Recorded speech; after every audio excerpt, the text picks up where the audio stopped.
Ever thought about crossing the street outside of a marked crosswalk? Well, the law says don't do it. But a new proposal wants to give pedestrians more freedom to hit the road as long as they play it safe. The Freedom to Walk bill is meant to encourage people to walk more by putting fewer restrictions on pedestrians, allowing them to use good judgment when crossing the street. This bill would not make it suddenly legal for you to just leap into traffic and cross the road.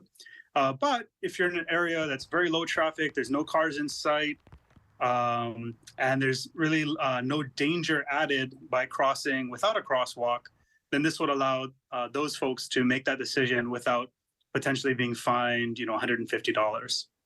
The bill claims current laws are needlessly restrictive and that the hefty fines have a disproportionate impact on people who don't drive. Many I spoke to like the idea. I think that would be fine. I know I've considered jaywalking, and as long as it's safe, I usually do it. If it is in very remote areas, I can see how it can be okay. But definitely in areas like this one where it is like so heavy traffic, I don't think it would be helpful to make it legal to jaywalk. Others say the risk is too high. I wouldn't recommend it personally because I would think it would just there's going to cause accidents, people crossing at an illegal spot.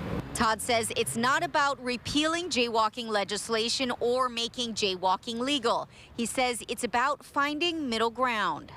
If it gains traction, Todd says the rules will be spelled out. We do have a responsibility here that in any legislation that we pass, that the boundaries and the guidelines are very clear for folks, so that we don't end up with unintended consequences of people thinking it's suddenly legal.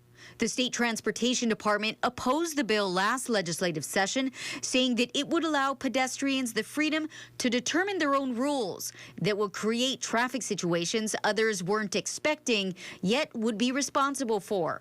There were 155 pedestrian fatalities and 416 injuries between 2018 and 2022.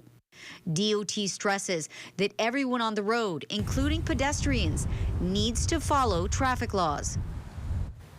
You can log on to KHON2.com for more information and to see how you can provide testimony on this bill when it's up for its next reading.